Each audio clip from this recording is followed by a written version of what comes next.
Hello guys, so good morning po ulit, no? At welcome po dito sa Daily Bower Goats. So, ang Daily Bower Goats nga po pala ay located po sa Bantilan, Sariaya, Quezon.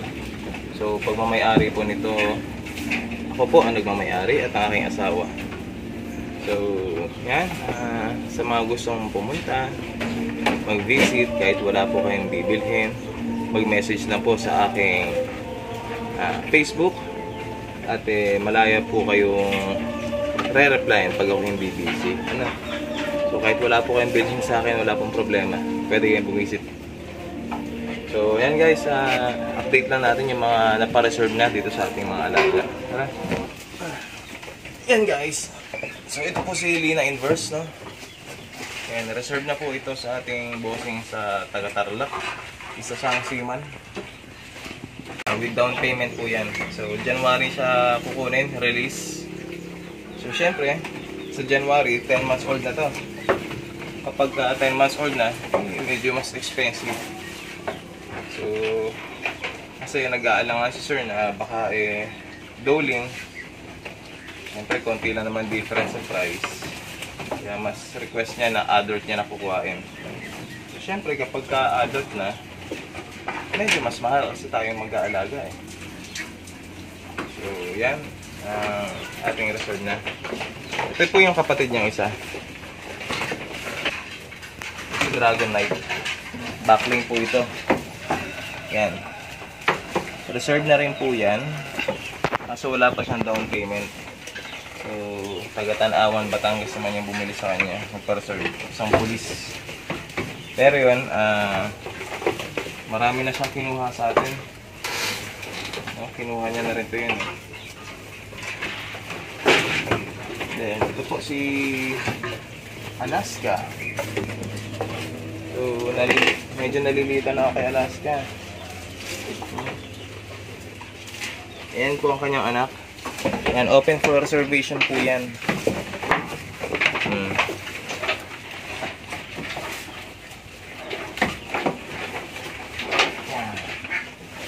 Backling po ito. So, open for reservation. Kita nyo naman guys kung gaano kalalaki yung bato niya. So, sabihin na natin yung presyo. 60,000 po. 60. So, kaya kayo guys magtataka, no? Bakit ganun ang halaga ng mga kambing. So, kahit saang farm po kayo na pumunta, so mura na yung 60,000. Sa iba, maabot pa ng 80 to 100, meron pang 200 plus or million. So, syempre, kami bilang breeder, nagsimula rin kami na bibili rin kami sa iba. So, mahal din ang bili namin. And then, papasampahan namin siya. So, dadalhin niya sa kanyang sinapupunan sa loob ng 5 buwan. Tapos, pag anak, 6 na buwan pa namin aalagaan. So, total of 11 months. So, sa ganang pag-aalaga namin, papayag pa kami na para bang hihingin lang sa amin yung alaga, no? Tatawaran ng kala mo'y napakamura, nakala mo'y hihingin na lang. So, hindi naman, no? Pero ito naman, is wala naman po itong sapilitan. Kung namamahalan kayo sa 60,000, huwag niyo pong bilhin. So, ito ay para sa mga nakakaunawa lang. Kung hindi niyo po nauunawa ng ganitong mga breed ng kambing, huwag na po kayong bumili sa ganito. Ito guys. Yan, nandito na aking pamangkin, si Floyd. Yan. Tinutulungan niya yung mga kambing na mag-battle feed kasi triplets nga sila. So, kailangan ng support. Support ng tao. No? Sa ganon, kasi dyan, sigurado may isang maiiwanan eh. So, kaya kailangan natin sila i-support.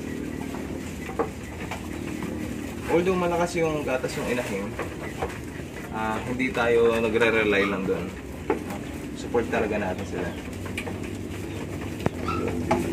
So, ito nga po pala, red. Yan po is available pa for reservation. 20,000 po. And then, yung kapatid niya, Doling, painted dappled. Yan, kung makikita nyo po. Yan po is reserved na yan. 22,000 po.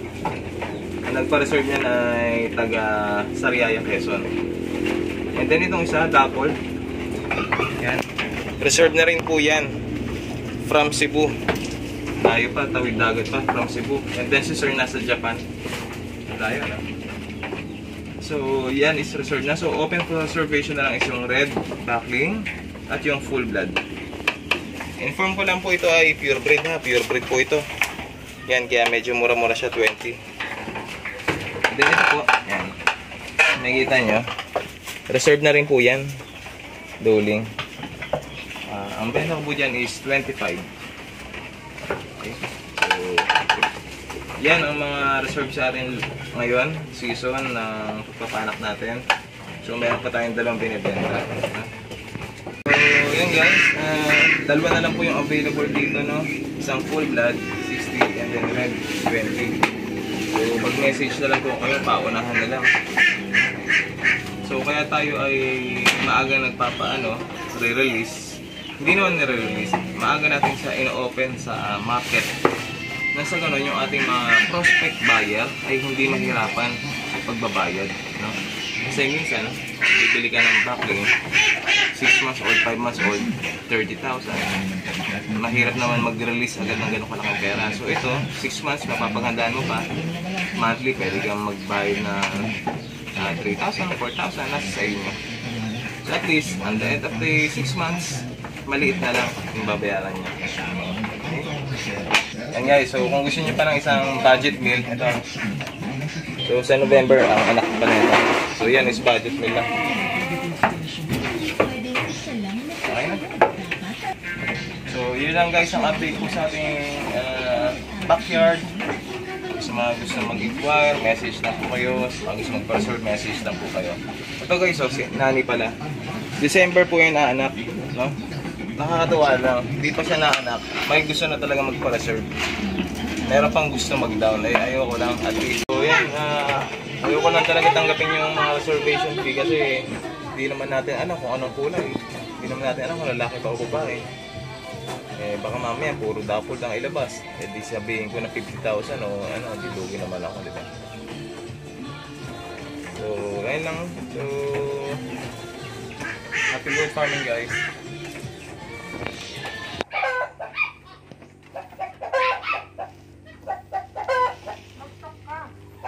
Sir, oh. Diet pa siya niyan. Diet pa. Gawa ng may mga chicks.